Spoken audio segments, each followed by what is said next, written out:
We've made all these promises to ourselves, haven't we? My child will never have screen time. My children will always go to bed in time and never misbehave in a restaurant. But a new survey has found that 85% of mums and dads look back and laugh at the type of parent that they thought they would be. I've got loads of other vows, so quick yay if you think you've done this. Have you ever said, I will not shout at my child? Early doors, yes. I'll never bribe my children. Oh. I'll read to them every night. My kids will never sleep in my bed. Never sleep in my bed. I will never say because I said so. Ooh. That's now one of my favourites. My kids will never throw a tantrum in public. Establishing a good bedtime routine will be easy. And my kids will have good manners at all times. Oh. Impersonation of my child. What? Just like that. Yeah. The other one I like is I'll never use a tablet as a babysitter. In Scotland, tablets like fudge, so I often use tablets as a babysitter. Here's a bag of tablet, on you go. Yeah. I don't actually recognise any of that, because my thing about parenting was I was always like, I'm just going to do my best and that's it. I'm just going to do whatever gets me through the day. But the one thing I did say, and I don't know why, and I broke it within seconds, was I always said my baby will never have a dummy. Oh, really? And literally, the first time they started crying, I was like, straight in. and with Grace in particular, she was about 3 years old, and she still... And you know how, like, I'll use my pass, you know how you've got, like, it's clipped onto the front because you don't want to lose it, and they're like that the whole time. Got to about the third birthday, and I looked at her and I thought, I'm going to get her off this dummy. And they were going on about the dummy fairy, and you have to build it up, and you have to say, on your third birthday, the dummy fairy is going to come, and it's going to take the dummy, and it won't be there anymore. She literally yelled the house down.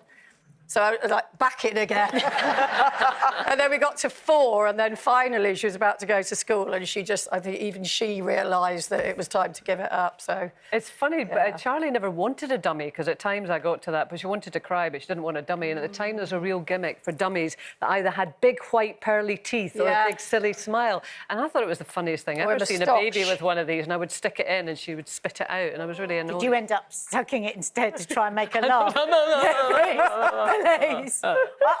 I can't... Well, I mean, just every single vow I made was just broken. What was your big vow? Nothing like the mother I thought I'd be. I thought I was going to be really chilled out. I thought I was going to be really relaxed. But I'm not. I've been a really anxious mum. I also thought that my kids would eat everything. I literally imagined them knee-deep in hummus, popping olives, you know. and it's my biggest disappointment. I mean, just vegetarians. It's not beige. I don't like it. And, you know, and I love to cook. I cook all my family different meals, breakfast, lunch and dinner. I love doing it.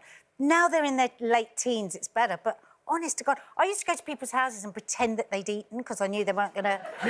because I knew they weren't going to eat what was on the plate. It was so embarrassing. But it's so funny you should say that, because back in the day, you know, when we all used to do the show together, like in the late 90s, and I had a child, but you two didn't. And if you... Oh, yeah, there we are. Oh, wow. Talking of double D... don't know where they went. Anyway, but... if someone had said to me, what sort of mums will you two be, I would have had you down as the anxious mum and you down as the one that you've just, you know, chill and this and that. And it's actually the complete... You were like, where have I left my baby? And you were quite anxious. But I did dream that I'd be the most amazing book reader, and I resented every single time I was in that bed reading a story. Well, I mean, it's late in the day by that time. You've had a long day by bed. What about you, Judi? Do you know what? I think I was just trying to survive. Exactly. Yam what you get. Yeah. Sleep where I lay you. No, I was just, I never kind of restricted myself in that sense. I think what I did always want to do is, like, you know, make food, like, fresh. Like, my mum used to make me green banana and all them kind of food. I wanted to do all that and go real old school. And then I was like, no, I like the apple-flavoured tin food. So I think that was... And I wanted to breastfeed until, like, they were saying, Mum, can I have the breast? But I ended up, you know, so there was, like, 4 months or so and 6 months. So there's little things like that. But I didn't put too much pressure. I think I was just trying to survive. But I do think I have a cool guilt mum. looking back then at all? Do you know what? I wish I took more pictures. I wish I had more memories, but I had a lot of stuff going on around those times, you know. But I think that's really... I wish I had more memories. Maybe read a few more books with them instead of, you know, watching the TV. But I do think I'm a cool mum. Kids. But do you remember any of your parents reading you stories? Oh, I don't The Bible. My mum read the Bible. Really? I shall not thief, or you'll get beat.